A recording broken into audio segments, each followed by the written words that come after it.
Yo, yo, yo, mic check, mic check. All right, we're working now. I don't know what happened to my audio last time. I went on a good rant about Pat Freiermuth, so we're going to do it again here live. Hit the like, hit the subscribe button. I want to talk about Pat Freiermuth. Let's talk about Najee Harris's offense. Let's talk about Kenny Pickett getting familiar with the biggest X factor and the biggest kept secret on the Pittsburgh Steelers offense, and that's Pat Freiermuth. Because you're getting all these stories out of camp.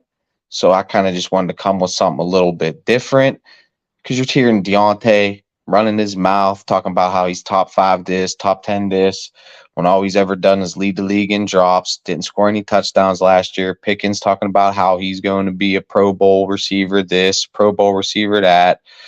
Kenny Pickett, the new tight end we drafted, you know, uh, Peterson, mentoring Joey Porter Jr. I think Joey Porter Jr. is going to be great. But we got to Pat Freiermuth is a big X factor, and honestly, I think he has the potential to go down as the best tight end in Pittsburgh Steelers franchise history. In the history of the franchise, better than Heath Miller. I mean, there hasn't been many great tight ends in the Steelers' history. Let's be completely honest. I mean, throughout history, Pittsburgh has pretty much been a run-first team until Ben Roethlisberger came around. We've been a run-first team. I mean, you can go all the way back to the Franco Harris days, to Jerome Bettis days.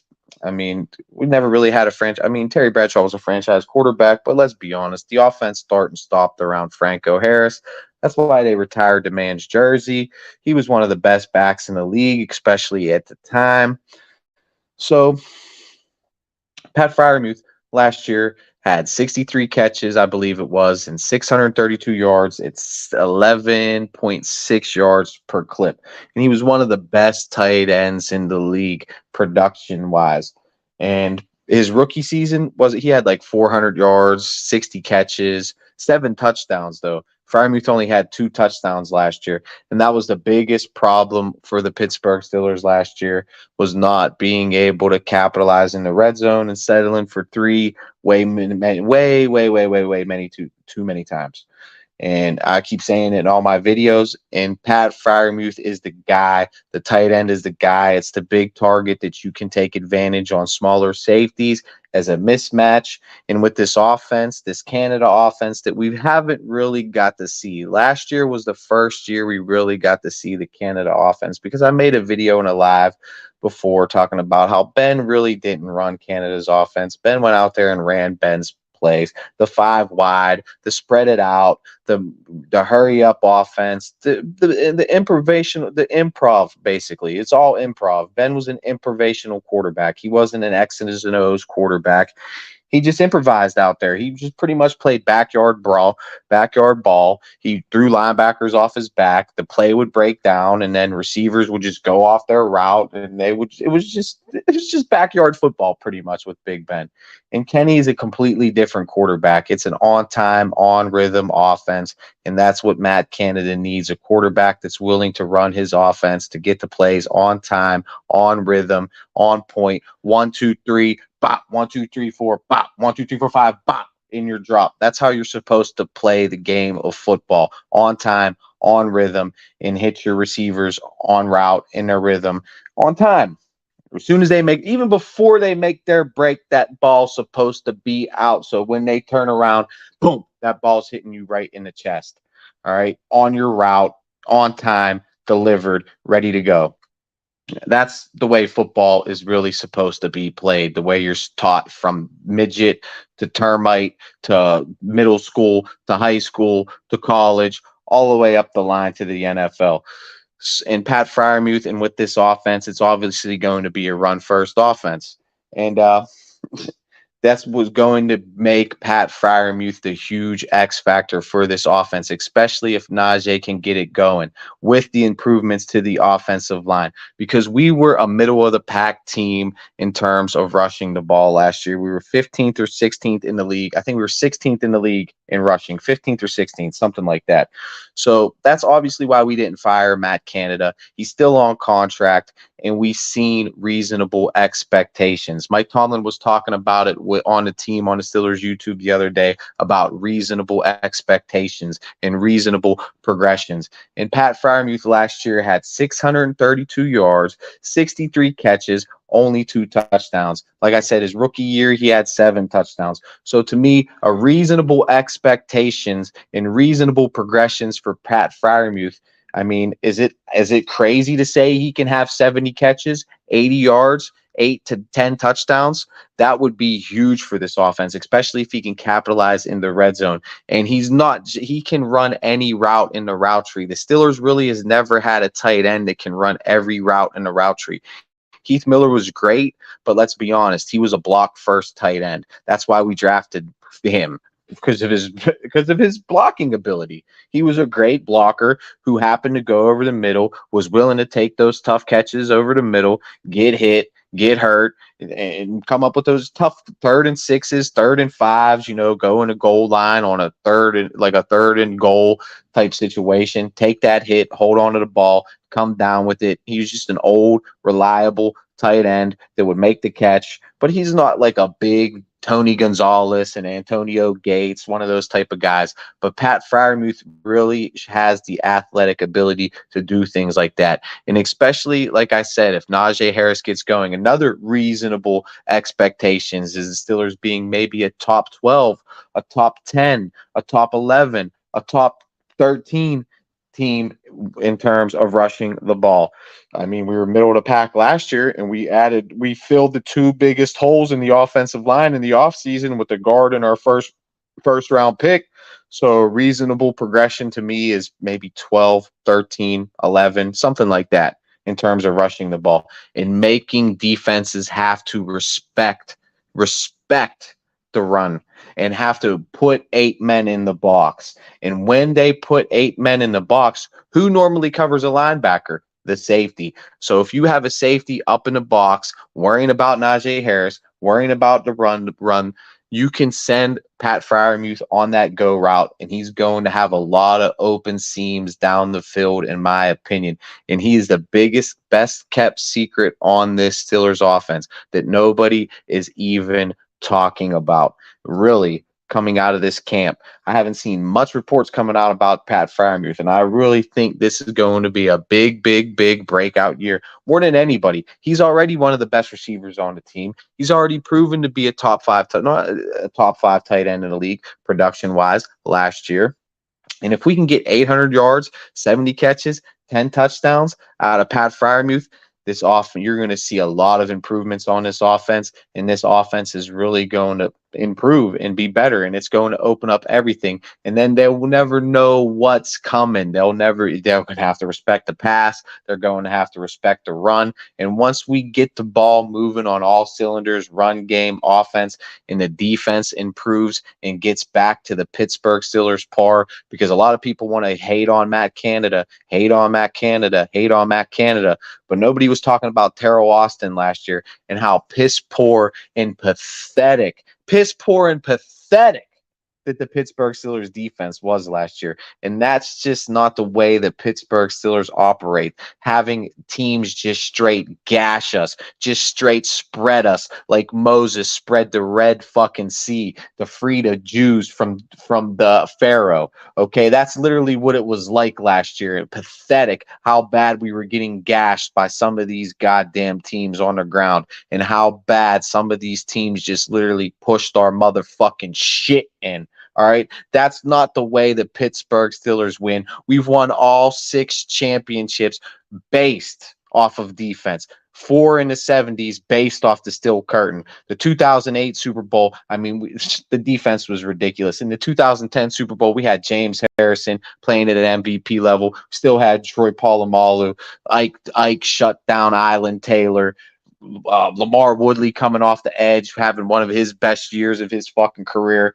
So the Steelers are all about defense. So if this Steelers defense gets back to the top 5, top 10 Steelers defense that we all know and love, that Steelers defense is getting all up in your quarterback's ass early and often and fucking putting his ass in the motherfucking dirt and putting fear in the teams and forcing turnovers like the Pittsburgh Steelers defense does.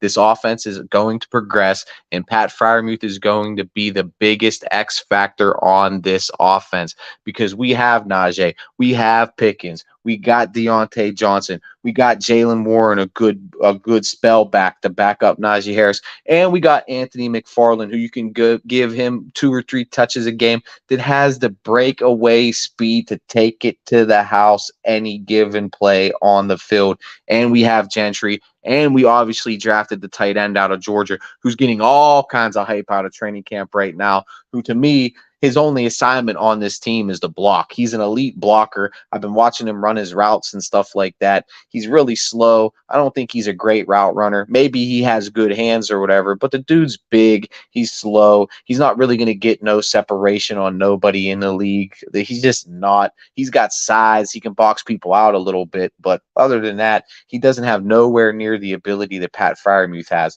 And the way Pat Freiermuth has been playing his first 2 seasons in the league, he's honestly could go down as the greatest tight end in Pittsburgh Steelers history statistically. I mean, he's already on pace to pass Heath Miller. And if we keep getting those reasonable expectations and those reasonable progressions that Mike Tomlin was talking about out of Pat Freiermuth, and like I said, the reasonable expectation is 800 yards, 70 catches, 8 to 10 touchdowns. This offense is going to fucking light the world on fire, and this team is going to be a playoff team, and we're going to be in the dance, and we're going to have a chance, like always, in Pittsburgh. You can never count us out. So I'm loving the fact that the media is counting us out, but I feel this team is a band of brothers. There's really there's really maybe outside of Deontay Johnson, he's really not that big of a diva. He's just a cocky, arrogant motherfucker, but he's got his money. He's here to play. He's here to stay. So we got Deontay locked up. We got Pickens on a rookie contract. We got Freiermuth on a rookie contract. We got Najee on a rookie contract. We got Kenny on a rookie contract. We got the youngest offense in the league. So that's all we need to see is reasonable progressions and expectations. The reasonable expectations and the reasonable progressions out of all these young players. And this offense is a unit, and they're ready to go. And I really think Pat Freiermuth is going to shine. And all these other players talking about how they're going to have Pro Bowl caliber years, you might just see a Pro Bowl caliber year out of the Penn State product, Pat Freiermuth, in his 3rd season. So let's see what you at, assho. What's up, assho? 42021. Go Chiefs. Cordell Stewart was the best Steeler ever. That's a funny joke. Steelers are warming the bench with the Cowboys for the next 20 years. That's a funny joke. Kenny Pickett to George Pickens for 6. Let's hear that quite a bit in 2023. Freiermuth, Najee, and company will light things up in 2023, and the defense will dominate that this defense is known to. Well, that's definitely what we need. We need the defense to dominate for sure. Jeremiah Yoder, no doubt about it. The defense needs to get better because the defense was honestly worse than the offense last year. And a big part of that, obviously, is TJ Watt being down.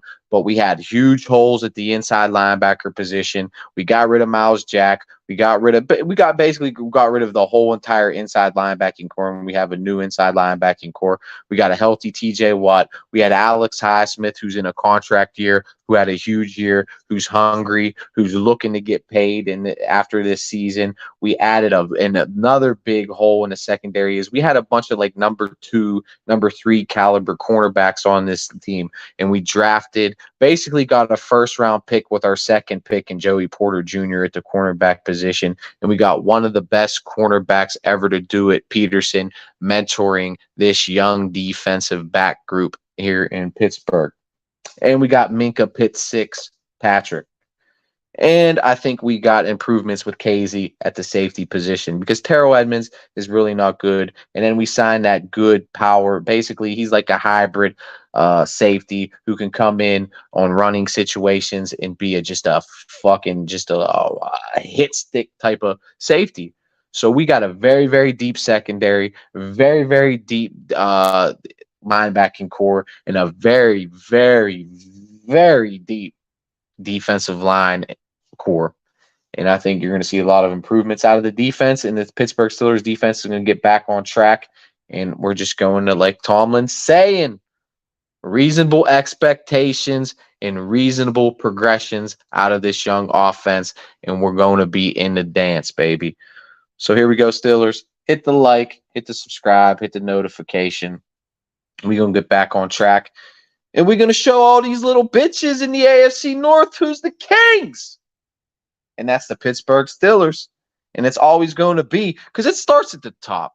It starts with the Roonies. Because I made the video the other day talking about Cleveland and what a trash-ass organization they are. This signing Deshaun, Me Too, fucking a 24-time accused rapist, making him the highest paid quarterback in NFL fucking history. And he's a joke. He's a scrub, just like the entire organization. So just like that joke and that scrub organization is, they're going to scapegoat Kevin Stefanski because they're going to fucking get off to a horrible start. He's going to end up getting fired mid-season. They're going to be stuck with their rapist quarterback that they gave fucking all this guaranteed money to. And they're just going to be back to the basement. As always, Cleveland. All right. Like I say all the time, you haven't won a division since 1989, and the last time you won a championship, it was the civil rights era, and you're still trying to overturn Jim Crow laws and shit. All right, Cleveland, you're trash, and you'll always be trash. Remember that. So here we go, Steelers. Let's get back on track. Black and gold right here since 1975. Let's go defense. Let's go Big O. Get the hype train rolling. Here we go, Steelers. Here we go. We're going to end it with that. Jeremiah Yoder. Shout out to Jeremiah Roder. Even you, asshole, 421. Tell your boy Joe I said he's a bitch. And I'd fuck him up any day of the week.